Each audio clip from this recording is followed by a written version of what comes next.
Hi friends, good morning అందరికీ and welcome to Nani vlogs. So today ఏంటంటే మా ఊరు అంటే సత్యనారాయణపురం నుంచి ఒంగోలు అయితే వెళ్తున్నాము. యాజ్ ఏ సడన్ ప్లాన్గా ఒకసారి నేను మీకు కింద నుంచి కార్ వ్యూ అయితే చూపిస్తాను, చూడండి. అండ్ ఇదిగోండి, చూస్తున్నారా? అండ్ మీరు చూస్తున్నారు కదా, అదే అనమాట కింద చూసిందే డిజైర్ కార్ మాది.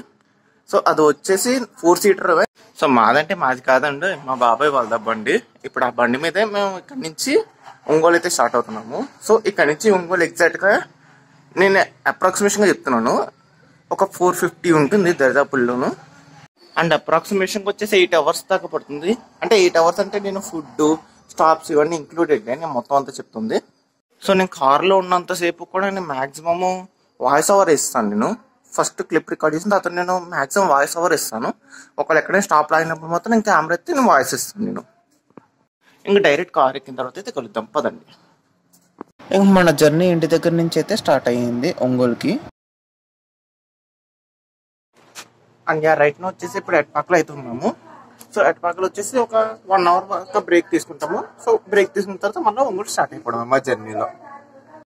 అండ్ పర్ స్టాప్ మనమైతే తిరువురు బస్ స్టాండ్కి అయితే వచ్చాము మనం. సో ఎంతసేపు జర్నీలో ఏంటంటే నేను ఎటువంటి వీడియో తీయలేదు. So and right now present అయితే విజయవాడ అవుతున్నాము. అండ్ ఒక్కసారి విజయవాడ నైట్ వ్యూ చూస్తే నిజంగా భలే ఉంటుంది. అండ్ మీకు కనిపిస్తుంది చూస్తారా ఎదరా, అది వచ్చేసి విజయవాడ రైల్వే బ్రిడ్జ్ ఎగ్జాక్ట్గా.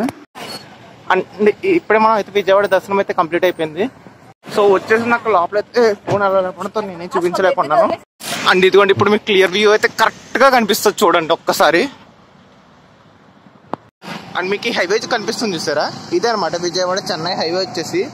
నిజంగా ఈ బ్రిడ్జ్ వల్ల అయితే చాలా ట్రాఫిక్ జామ్ అనేది క్లియర్ అవుతుంది. సో మనం విజయవాడ అమ్మవారి దర్శనం కంప్లీట్ చేసుకొని ఇప్పుడైతే ఉడిపి హోటల్కి అయితే వచ్చాము. సో మనం అయితే విజయవాడ నుంచి అయితే మన జర్నీ స్టార్ట్ అయ్యింది ఒంగోలుకి. ఇంకా డైరెక్ట్ ఇంటికి వెళ్ళిన తర్వాత అయితే మనం కలుద్దాం.